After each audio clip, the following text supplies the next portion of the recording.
Bismillahirrohmanirrohim. Alhamdulillah, segala puji hanya milik Allah, Rob semesta alam. Sholawat dan salam semoga selalu tercurah kepada Nabi Muhammad, keluarga beliau, sahabat, serta umatnya, hingga akhir zaman. Sahabat muslim yang dirahmati Allah. Pada episode sebelumnya, kita telah membahas nasab, nama, dan ciri Imam Mahdi. Kali ini kita akan melanjutkan kisah besar akhir zaman, yaitu Bayat Imam Mahdi di Ka'bah serta peristiwa dahsyat di Padang Baidah. Hadis riwayat Abu Dawud dan Ibnu Majah, menjelaskan bahwa Imam Mahdi, pada awalnya tidak ingin dikenal dan tidak ingin menjadi pemimpin. Beliau akan berada di Madinah, lalu melarikan diri ke Mekah. Di Mekah, kaum muslimin akan mendatanginya, lalu memaksanya untuk menerima bayat di depan Ka'bah, tepatnya di antara Hajar Aswad dan Makom Ibrahim. Rasulullah bersabda, akan dibayat seorang lelaki di sisi Ka'bah, di antara Hajar Aswad dan Makom Ibrahim, meskipun ia tidak menyukainya. Hadis riwayat Imam Ahmad dan Imam Abu Dawud, dengan sanad hasan. Imam Al-Qurtubi menafsirkan, bayat ini adalah tanda jelas bahwa Mahdi adalah pemimpin pilihan Allah, bukan karena ambisi pribadi, tetapi karena perintah Allah dan keridhaan umat. Setelah bayat, akan terdengar berita tentang Imam Mahdi. Sebuah pasukan besar dari arah Syam, akan dikirim untuk memerangi beliau. Namun, sebelum pasukan itu sampai ke Mekah, mereka akan berhenti di sebuah padang bernama Baidah, yaitu tanah lapang, antara Mekah dan Madinah.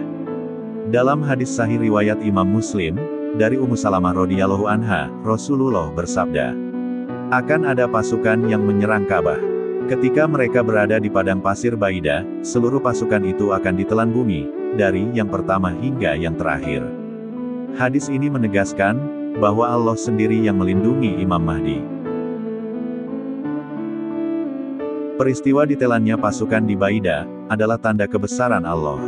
Bayangkan, pasukan yang kuat, lengkap dengan persenjataan, hilang ditelan bumi, hanya dalam sekejap.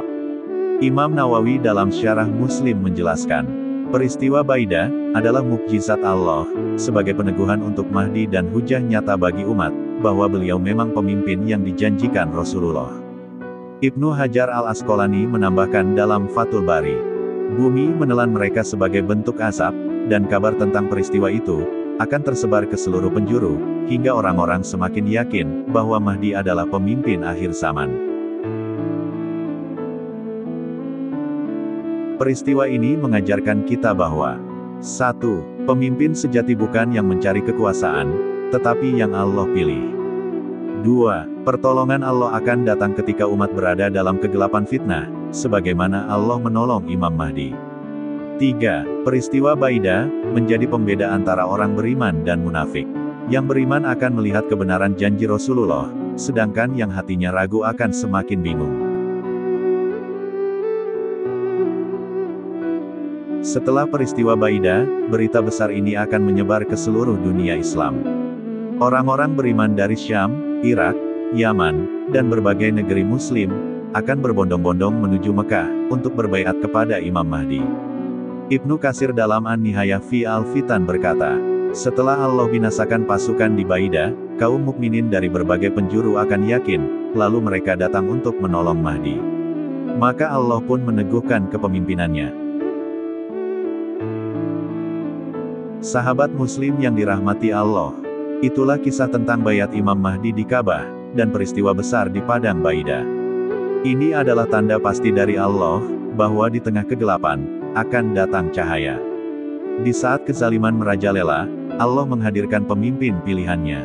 Pada episode berikutnya, kita akan membahas tentang perang-perang besar Imam Mahdi, termasuk peperangan melawan Dajjal, dan bersatunya beliau dengan Nabi Isa alaihi salam. Semoga kita termasuk golongan yang beriman kepada janji Rasulullah, dan Allah wafatkan kita dalam keadaan husnul khotimah. Amin, ya Rabbal Alamin. Wallahu alam bishawab.